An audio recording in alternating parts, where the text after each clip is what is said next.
अर्जुन ने पहले कभी ऐसा मजाक नहीं किया था। हालांकि उस घर में अगर कोई चालाक और चुटकुले बनाने में एक्सपर्ट था तो वो अपूर्व ही था, क्योंकि अर्जुन हमेशा सीरियस रहता था। अवंतिका ने अपना सिर हिलाया और घबराकर मुस्कुरा गई। उसे समझ नहीं आ रहा था कि वो उनकी इस बात पर कैसे रिएक्ट करे। अवंतिका, मुझे लगता है कि तुम्हें मैडम रीना को पीने के लिए कुछ देना चाहिए। मुझे यकीन है कि उनके पास हम दोनों के लिए कई ढेर सारे सवाल हैं, अर्जुन ने कुर्सी पर बैठते हुए कहा। अवंतिका ने अपना सिर हिलाया और रसोई में चली गई। कुछ मिनट बाद वो एक ट्रे में 2 गिलास फलों का जूस और अर्जुन के लिए कॉफी का कप लेकर वापस आई। कॉफी टेबल पर ट्रे सेट करने के बाद उसने अपना गिलास लेने से पहले फलों के जूस का ग्लास मैडम रीना को दिया और अर्जुन की कुर्सी के आर्म रेस्ट पर बैठ गई। अर्जुन ने टेबल पर रखी अपनी कॉफी को इग्नोर कर दिया। इसके बजाय उसका हाथ अवंतिका की कमर पर वापस चला गया।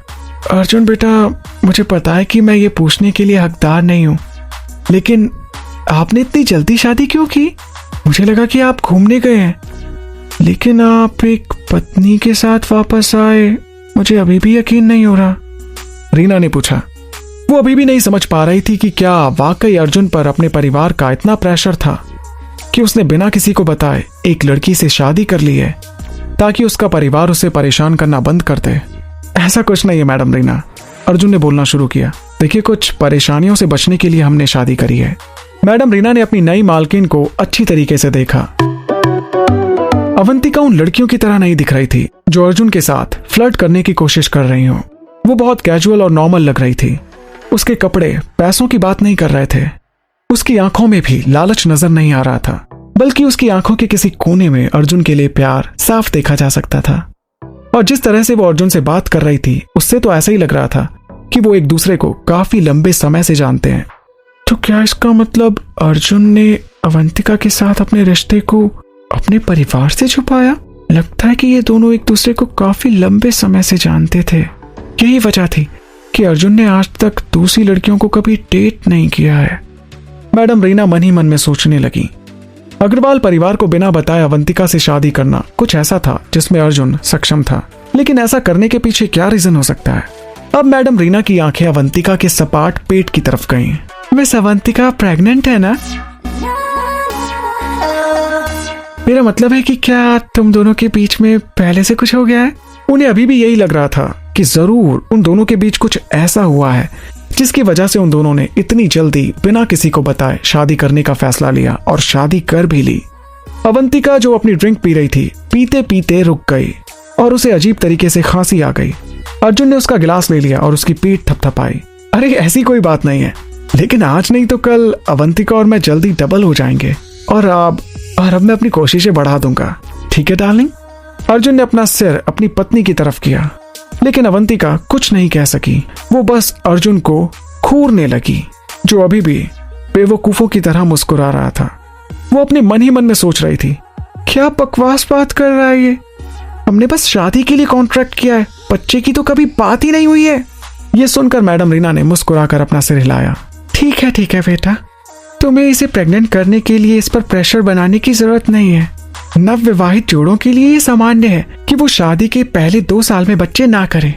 उसने उन्हें कह तो दिया, लेकिन अग्रवाल परिवार को बिजी और हरा भरा रखने वाले बच्चों के विचार ने उसे काफी रोमांचित कर दिया था। वो खुद अपने सपनों में अर्जुन के बच्चों को खुद को खिलाते हुए देख रही थी। मैं आपकी बात समझता हूँ, लेकिन कोशिश करने में क्या हर्ज है? क्यों अवंतिका? अर्जुन अब भी अवंतिका को छेड़ रहा था। अवंतिका को नहीं पता था कि वो सीरियस है या नहीं। अवंतिका को अर्जुन की बातों पर इतना गुस्सा आ रहा था कि अगर एक खून माफ होता तो वो अभी के अभी अर्जुन का खून कर देती। क्या बकवास कर रहे हो तुम अर्जुन? अवंतिका ने धीरे से अर्जुन के कान में कहा और फिर उसने ऐसे रिएक्ट किया जैसे उसने कुछ कहा ही ना हो। मैं सच कह रहा हूं अवंतिका।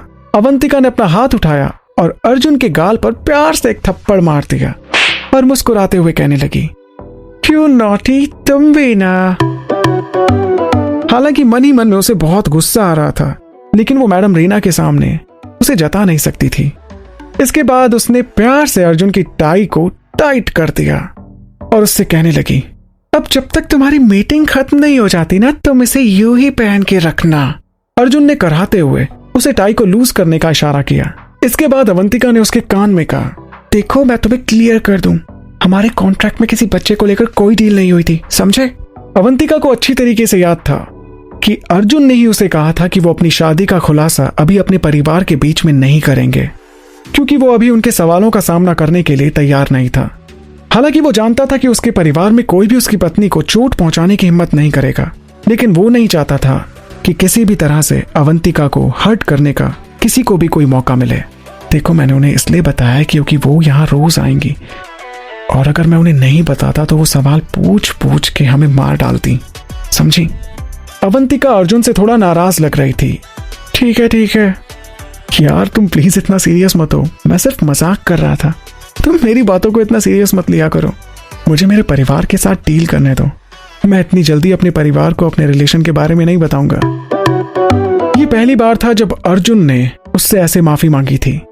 हालांकि सच में अवंतिका उससे गुस्सा नहीं थी, हालांकि वो उसे ये दिखाने की कोशिश कर रही थी कि वो अर्जुन की इस बात से काफी गुस्सा है, लेकिन मन ही मन में वो काफी खुश थी, और ये सोचकर ही उसका चेहरा शर्म से लाल हो रहा था कि उनका भी फ्यूचर में कोई बच्चा होगा।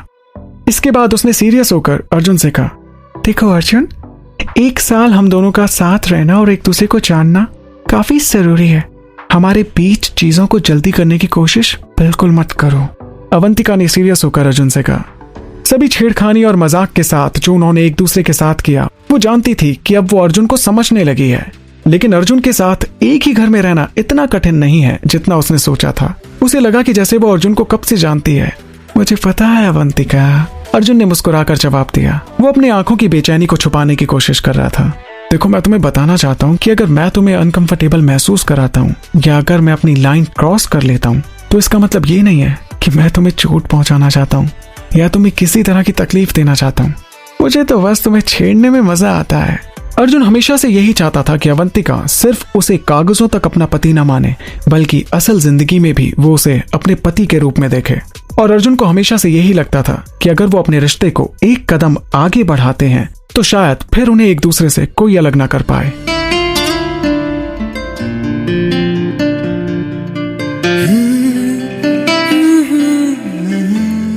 अवंतिका, क्या मैं तुम्हें अपने पास हमेशा के लिए रख सकता हूँ? ये वास्तव में एक प्रश्न था जो वो हमेशा अवंतिका से पूछना चाहता था, लेकिन डर की वजह से पूछ नहीं पाता था, क्योंकि वो नहीं जानता था कि अवंतिका उसे कैसा जवाब देगी। हालांकि वो ये भी जानता था कि अवंतिका फिर से किसी के सामने अपना दिल खोलने के लिए अभी तैयार नहीं है। ये देखते हुए कि कैसे वो अपने आखिरी रिश्ते से बुरी तरीके से दुखी हुई थी, वो मान गया था कि वो केवल उसके तैयार होने तक इंतजार कर सकता है। इसके बाद अर्जुन ने अवंतिका के शूज की ओर देखा। अवंतिका, तुम्हारे शू लेसेस ठीक से बांधो, मैं नहीं चाहता कि तुम किसी पर गिर जाओ। अर्जुन ने अवंतिका के जूतों की ओर देखते हुए कहा। इसके बाद अवंतिका ने अपने शू लेसेस को बांधा और अपने जूतों को जोर से बजाकर देखा। आपको इस बारे में चिंता करने की जरूरत नहीं है, लेकिन हाँ, अगर मैं गिर जाऊं तो क्या तुम मुझे पकड़ोगे? उनके बीच की ये खामोशी बेमानी थी, जैसे कि अवंतिका उसे इनडायरेक्ट तरीके से कुछ बताने की कोशिश कर रही थी। उसके शब्द का क्या मतलब था? क्या वो उसे इंतजार करने के लिए कह रही थी? अर्जुन ने एक कदम आगे बढ़ाया और उसकी आंखों के कांटेक्ट को तोड़े बिना उसका हाथ पकड़ लिया। उसने उसके चेहरे को उठाया और उसके गाल पर किस करने से पहले उसकी हथेली पर किस किया। मैं हमेशा तुम्हारा साथ दूंगा। मैं तुम्हारे गिरने से पहले खुद गिरना पसंद करूंगा। वो धीरे से अवंतिका से बोला। तुम होता कैसे होता है जानू ना, इश्क विश्क प्यार प्यार लफ्जों में कहा